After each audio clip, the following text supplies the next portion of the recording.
Selamat pagi pemirsa, Mahkamah Agung telah mendapatkan ketua baru lewat pemungutan suara. Hakim Agung Sunarto menang mengungguli 3 hakim lainnya. Terpilihnya Sunarto merupakan hal penting untuk mereformasi lembaga yudikatif tertinggi itu di tengah integritas MA yang terus dipersoalkan karena tidak adanya terobosan besar. Nah, rekam jejak Sunarto ini cukup bersih. Kepercayaan dari mayoritas hakim lain harus digunakan untuk memulai perubahan besar di Mahkamah Agung.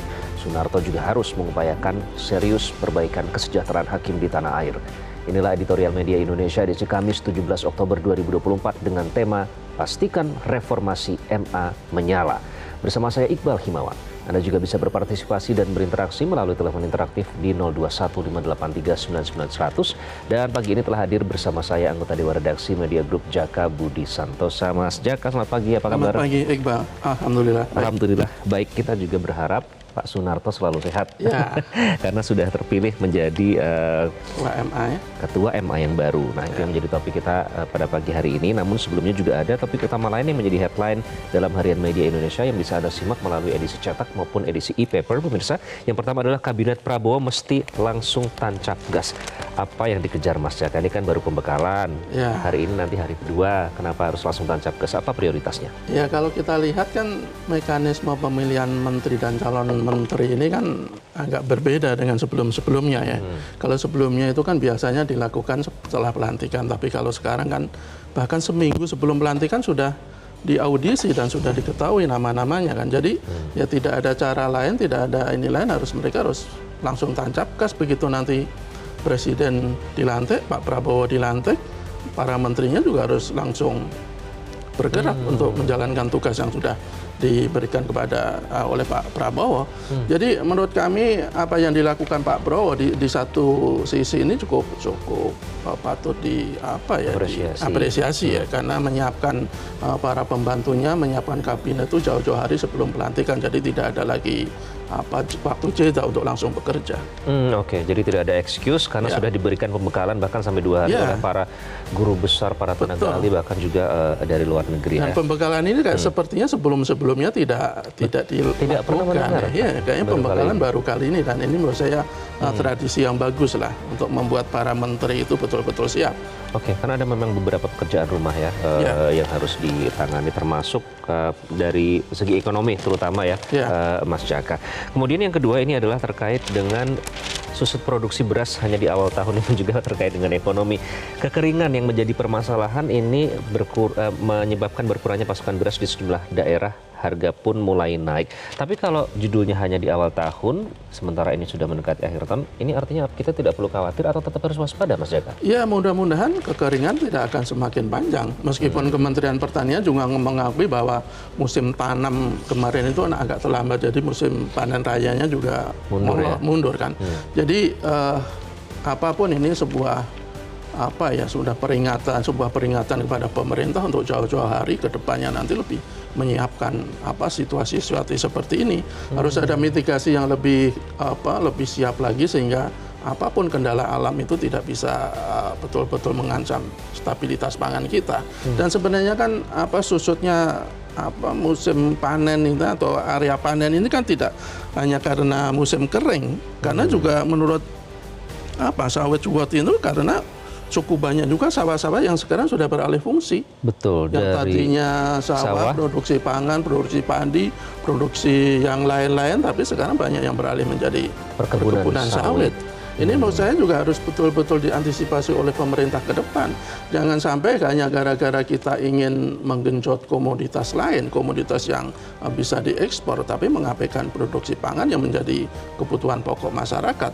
Kalau kita lihat dari visi misinya Pak Prabowo itu kan salah satunya ingin mewujudkan kedaulatan pangan. Nah, kita tunggu. Kalau mewujudkan kedaulatan pangan tetapi dengan membiarkan sawah-sawah atau perkebunan pangan dicaplok begitu saja untuk kebutuhan lain, ya saya pikir akan susah untuk merealisasikannya.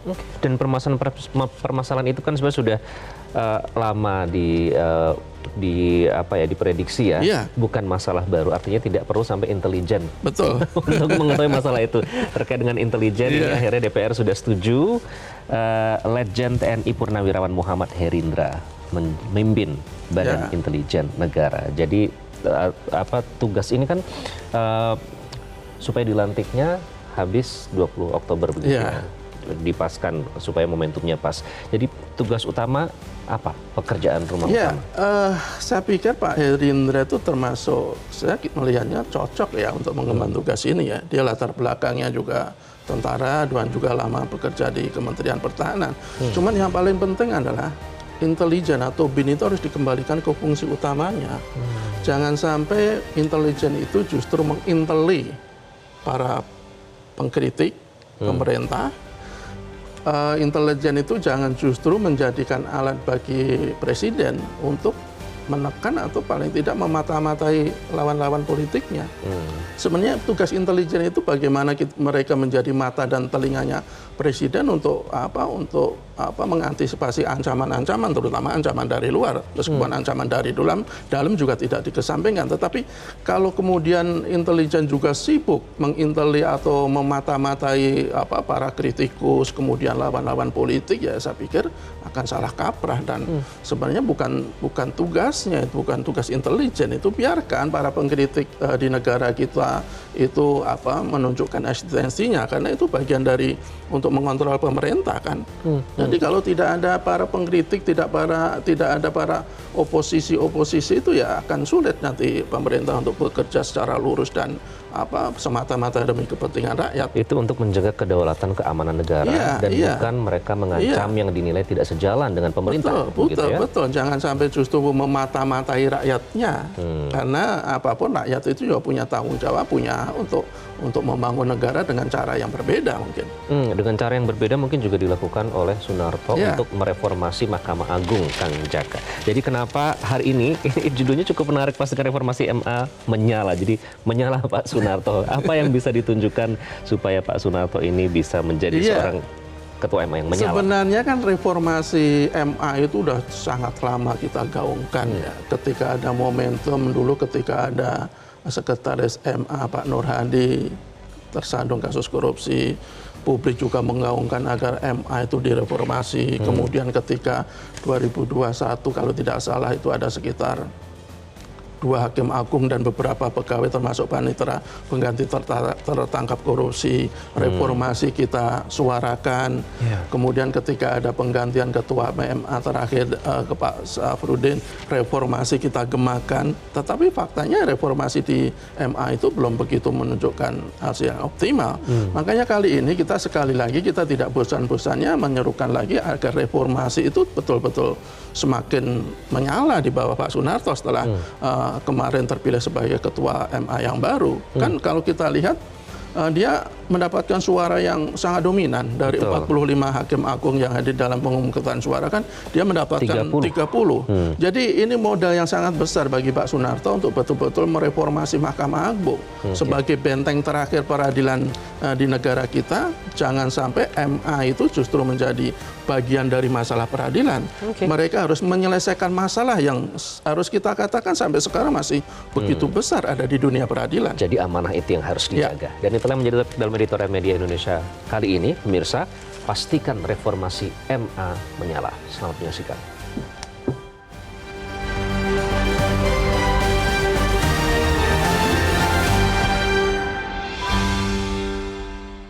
Pastikan reformasi MA menyala.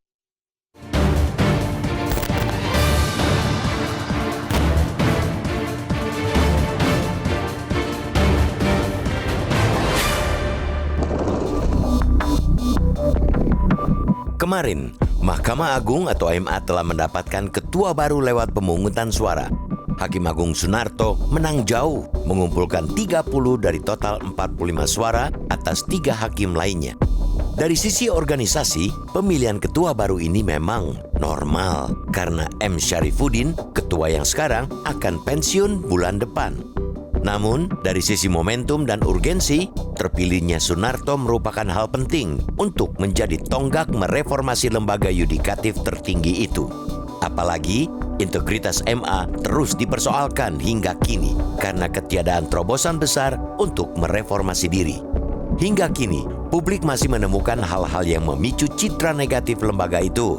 Mulai dari hakim-hakim agung yang terjerat kasus suap sampai putusan MA yang dinilai bisa mengancam kelangsungan demokrasi negara ini. Pembenahan integritas jelas harus dimulai dari pimpinan tertinggi. Terpilihnya Sunarto bolehlah cukup membawa optimisme. Setidaknya, jika dibandingkan dengan beberapa nama lainnya, rekam jejak Sunarto cukup bersih. Sunarto tidak termasuk dalam majelis hakim yang membuat putusan yang mengubah batas usia calon kepala daerah. Hakim Agung Julius yang menjadi ketua majelis putusan itu meraih 7 suara dalam pemungutan suara kemarin. Sementara itu, calon lainnya, Hakim Agung Haswandi yang meraih 4 suara juga pernah membuat putusan kontroversial dengan memenangkan permohonan pra-peradilan mantan Dirjen Pajak Hadi Purnomo pada 2015. Di sisi lain, sebagai orang lama MA, Sunarto yang menjadi Hakim Agung sejak 2014 juga ikut bertanggung jawab atas kualitas integritas MA. Apalagi ia menjabat Wakil Ketua MA bidang non-yudisial sejak 2018, membawahi Ketua Muda Pembinaan dan Ketua Muda Pengawasan. Dengan begitu, ia juga mesti ikut menanggung hal-hal negatif yang disorot dan diarahkan kepada moral sejumlah hakim. Kini dengan menang mayoritas suara, Sunarto harus menggunakan kemenangan telak itu sebagai modal untuk mereformasi MA. Kepercayaan mayoritas dari hakim lain harus digunakannya untuk memulai perubahan besar bersama. Pembersihan di MA tentunya juga harus dilakukan secara terstruktur, sistematis, dan masif. Sebab itu, mekanisme pembinaan dan pengawasan para hakim harus diperbaiki dan diperketat. Hanya dengan cara itu, integritas dan profesionalitas hakim akan terbentuk sebagai budaya, bukan semata bergantung pada moral orang per orang. Kita tidak menutup mata jika integritas juga harus disokong dengan kesejahteraan hakim. Hal ini pula yang menjadi pekerjaan rumah besar sekarang bagi MA.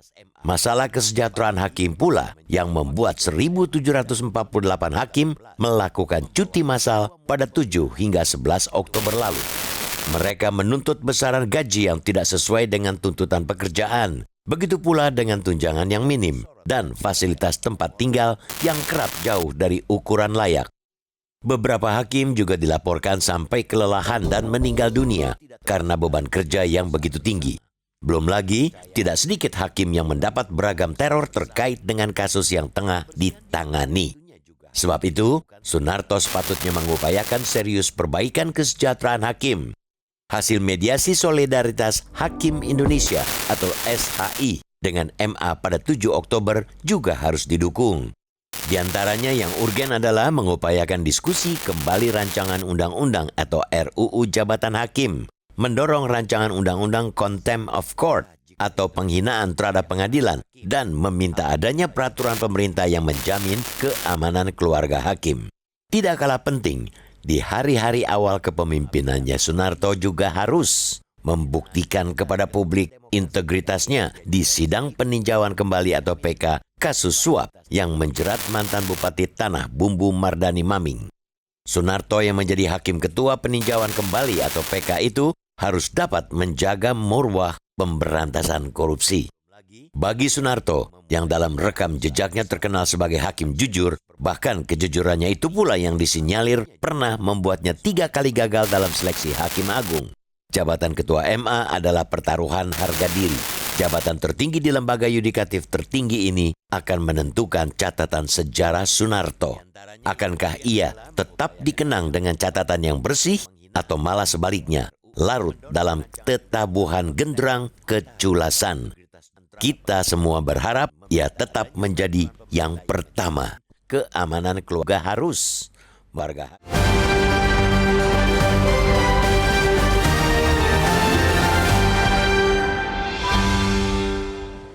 Pastikan reformasi MA menyala, itulah topik kita pada pagi hari ini. Nanti kami undang Anda untuk berpartisipasi, namun kami harus jeda terlebih dahulu. Tetaplah bersama kami.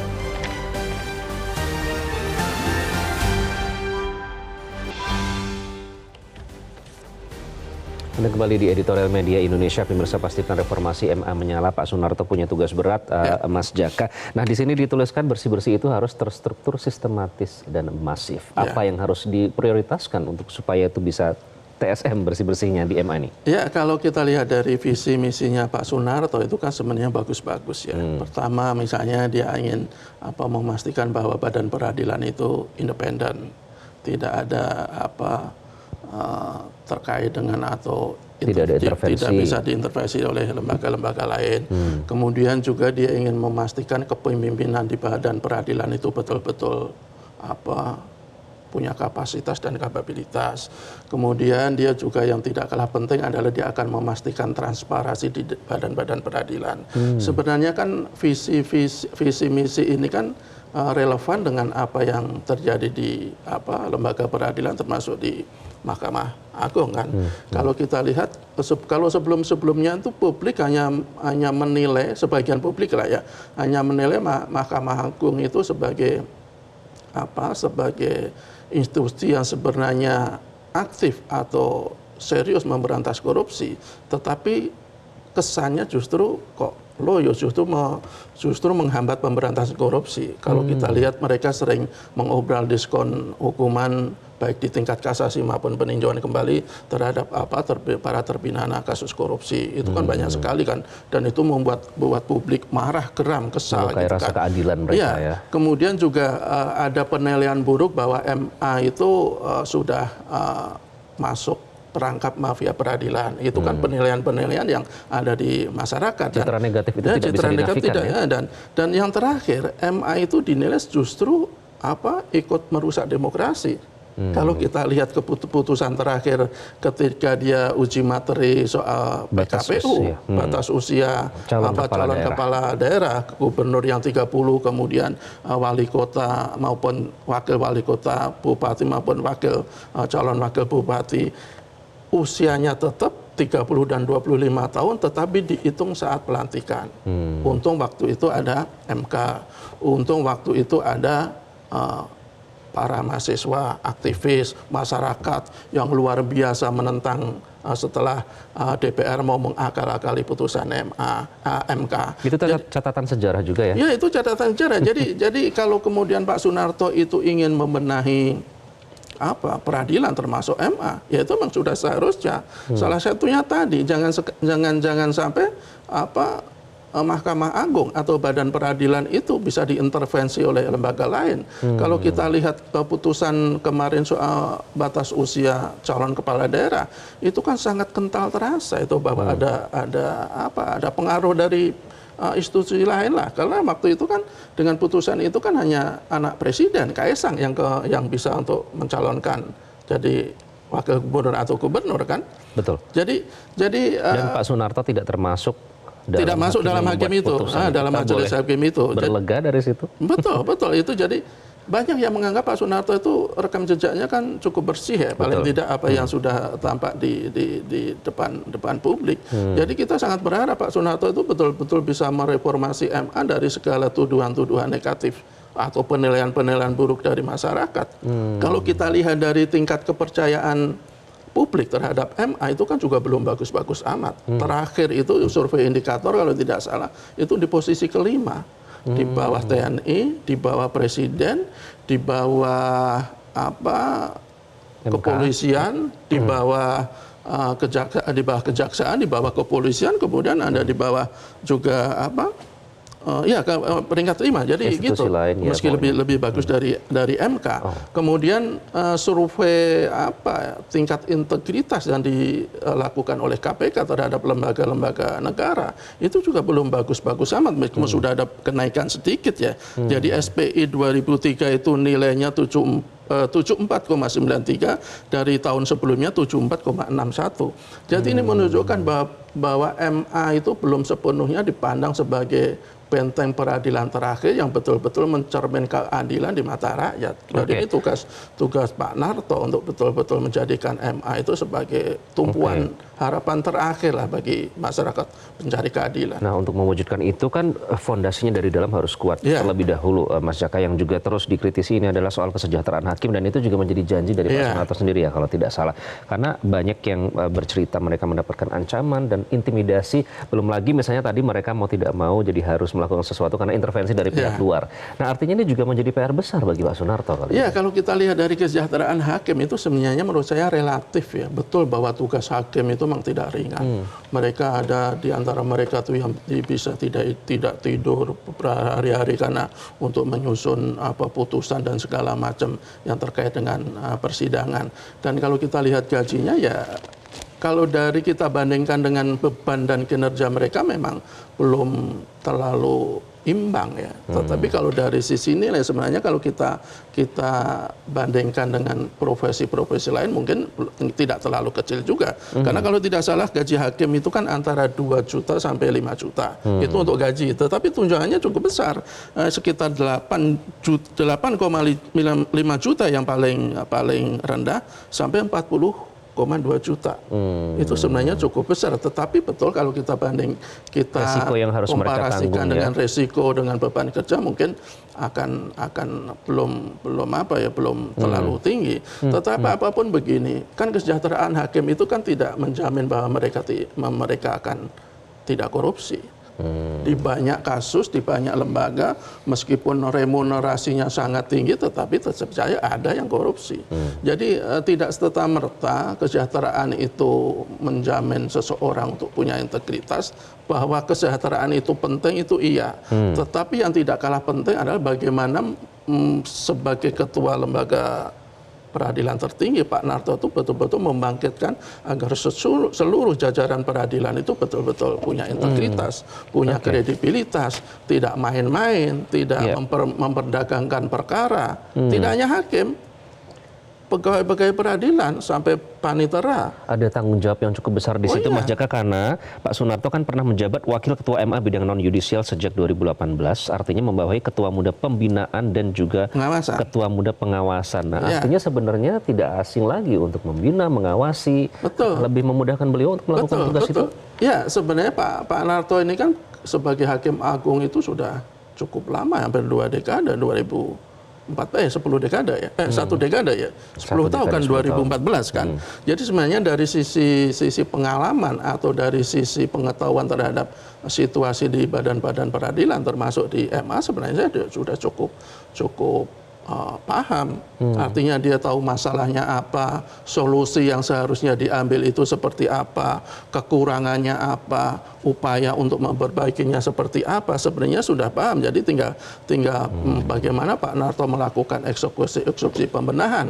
Bahwa tugas itu tidak mudah, benar, karena apa yang terjadi di lembaga peradilan itu kalau sebagian kalangan melihat bahwa memang sudah carut-marut, ada mafia peradilan situ yang melihatkan banyak pihak yang modusnya berubah-ubah, ada praktek-praktek dagang perkara itu yang secara kasat mata kadang juga dilihat oleh rakyat.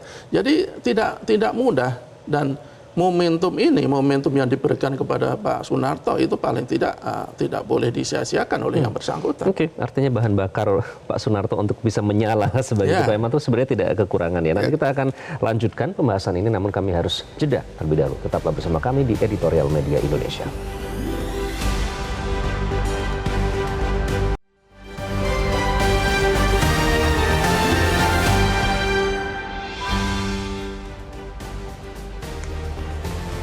Anda kembali di Editorial Media Indonesia, pemirsa, dan pastikan reformasi MA menyala. Kita akan undang Anda untuk berpartisipasi melalui sambungan telepon untuk memberikan pendapat terkait dengan terpilihnya Pak Sunarto sebagai Ketua Mahkamah Agung. Yang pertama Pak Edward di Curug Bengkulu. Pak Edward, selamat pagi.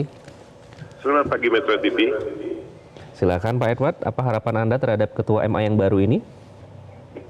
Jadi berdasarkan track record Bapak Sunarto, dari awal dia menjadi hakim, dia gagal 2 kali untuk menjadi hakim agung. Karena ya mungkin dilihat track recordnya ini, dia termasuk hakim yang bersih. Termasuk dalam golongan hakim yang bersih. Kita berharap, kita sadar betul bahwa sekarang trust masyarakat terhadap MA ini sangat jauh di bawah badan-badan kelembagaan negara yang lainnya. Mudah-mudahan di era pemerintahan yang baru, MA dengan komposisi hakim yang ketua MA yang baru ini akan membuatkan reformasi yang menyala. Penegakan hukum akan baik, karena hakim adalah wakil Tuhan di atas bumi untuk menentukan nasib seseorang. Mereka betul-betul menentukan nasib seseorang. Apakah orang ini, hendaknya orang yang bersalah ya dihukum dengan kesalahannya, orang yang benar yang dibenarkan. Jangan ada yang keterbalikan dari hal-hal yang begini. mengenai kesejahteraan hakim, kalau kesejahteraan itu relatif, sangat relatif. Tergantung orang butuhnya berapa. Kita hidup bukan memenuhi kemauan, tapi harusnya memenuhi kebutuhan. Mungkin beban kerja terlalu berat, mungkin perlu ditambah hakim agung lain dengan pertimbangan-pertimbangan lain. Seperti Bapak Prabowo menambah berapa lembaga setingkat menteri Demkumham dipecah menjadi 2, mungkin perlu penambahan. Bagaimanapun reformasi harus dilakukan agar masyarakat percaya betul dengan apa yang dilakukan dengan penegak-penegak hukum. Karena banyak penegak hukum yang lain-lain, jaksa, polisi itu kepercayaan masyarakat sangat rendah. Harusnya ada reformasi yang begitu yang seharusnya. Kita mengharapkan keadilan yang betul-betul terjadi di Indonesia. Mudah-mudahan diwujudkan oleh Pak Sunarto dan rekan-rekannya dalam memimpin MA ini. Terima kasih. Terima kasih Pak Edward dari Curug Bengkulu. Itu harapannya ada reformasi peradilan yang benar-benar nyata. Kemudian ada Ibu Indra di Cirebon, Jawa Barat. Bu Indra, selamat pagi. Selamat pagi Bung Iqbal Himawan dan Bung Jaka Budi Santosa. Assalamualaikum warahmatullahi wabarakatuh. Waalaikumsalam warahmatullahi wabarakatuh. Silakan Bu Indra. Jelas sekali bahwa Ketua Mahkamah Agung yang akan dipilih itu harus punya kapabilitas dan kapasitas unggul sebagai hakim. Nah, kemudian juga integritas yang layak sebagai pemimpin teladan bagi hakim di seluruh Indonesia ini, sehingga mampu menumbuhkan kepercayaan masyarakat terhadap Mahkamah Agung dan hakim-hakim pada umumnya. Nah,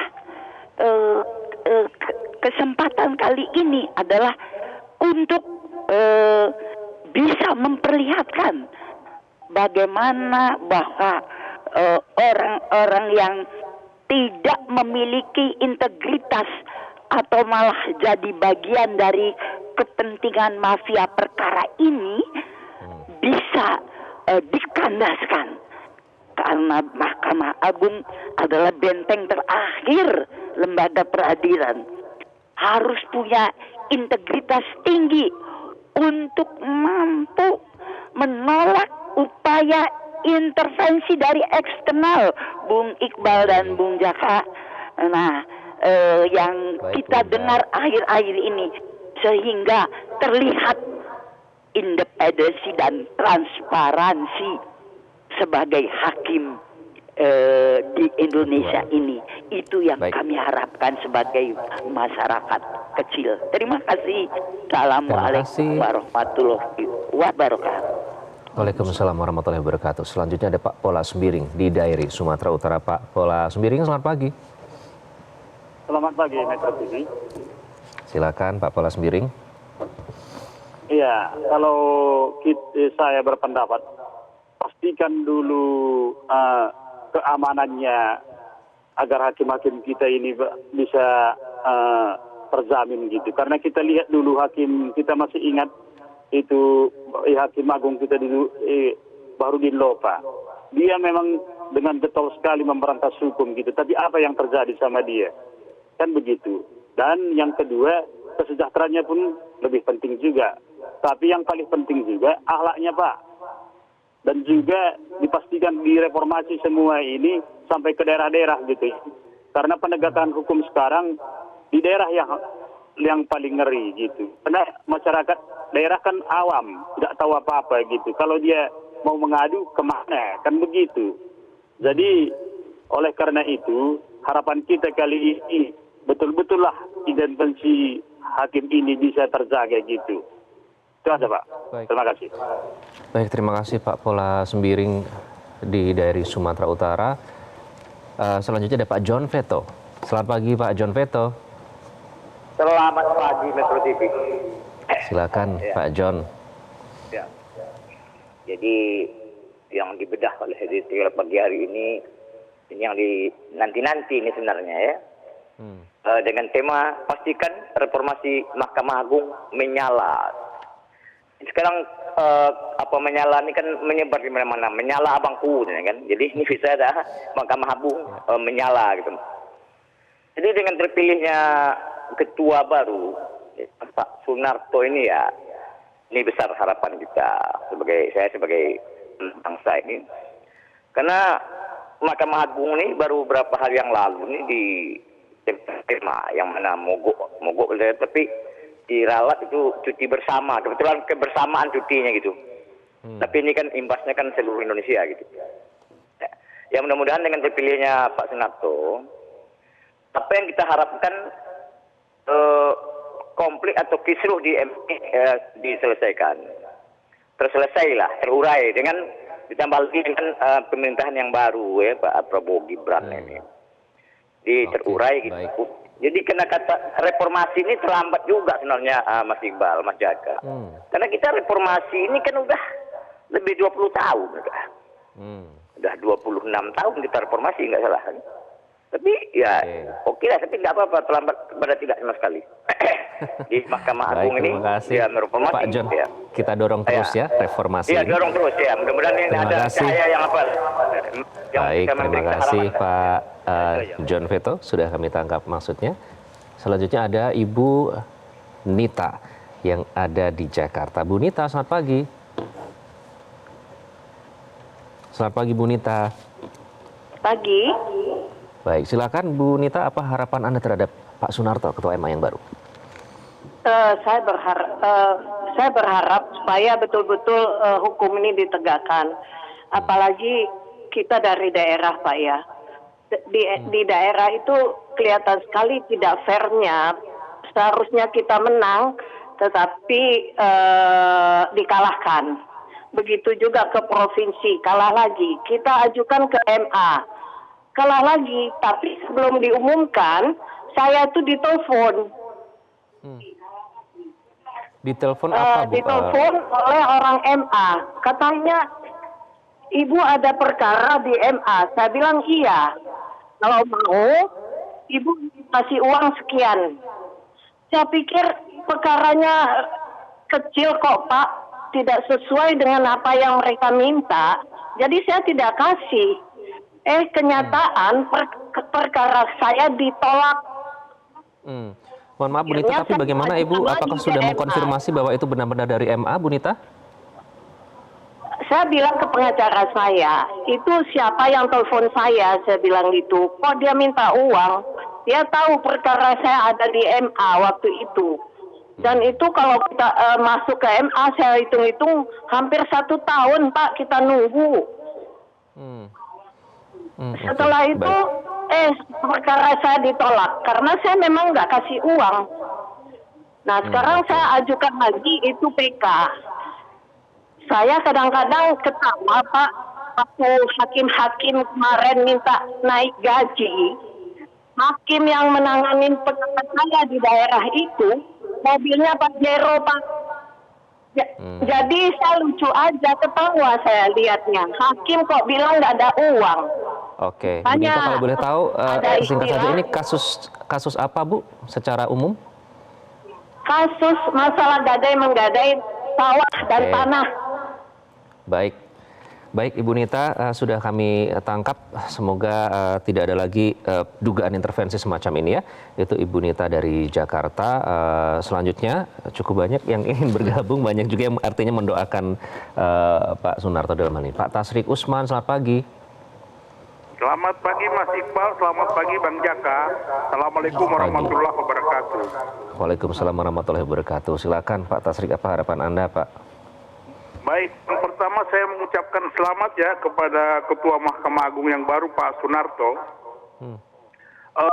Saya pikir dengan terpilihnya Pak Sunarto ini momen yang baik untuk Mahkamah Agung untuk memperbaiki citra daripada Mahkamah Agung itu sendiri ya. Kalaupun tuntutan katakan kesejahteraan dari para hakim yang kemarin mogok dengan asumsi mereka itu cuti bersama, itu sudah dijawab melalui telepon dalam sidang DPR pada saat itu oleh Pak Dasko. Pak Presiden terpilih Pak Prabowo sudah menyanggupi, tetapi perlu waktu dan akan disesuaikan dengan apa tuntutan mereka. Nah, kita berharap masyarakat ini apa yang sudah menjadi tuntutan mereka dan pemerintah akan memperhatikan ini harus dibarengi dengan kinerja yang baik dan jujur. Jangan ada lagi putusan-putusan oleh oknum-oknum hakim yang aneh-aneh dan janggal-janggal, baik di peradilan maupun di peninjauan kembali.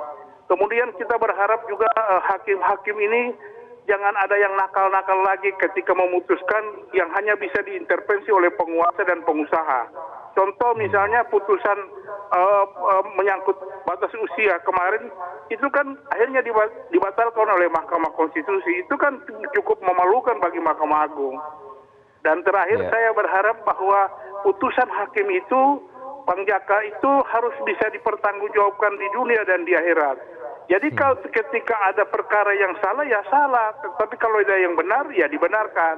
Supaya tidak menjadi beban bagi hakim itu, baik di dunia dan di akhirat kelak. Terima kasih. Assalamualaikum warahmatullahi wabarakatuh. Waalaikumsalam warahmatullahi wabarakatuh, Pak Tasrik Usman. Terima kasih. Dan pemirsa, nanti kami akan bahas cukup banyak dan banyak poin yang menarik, Mas Jaka. Namun kami harus jeda terlebih dahulu. Tetaplah di Editorial Media Indonesia.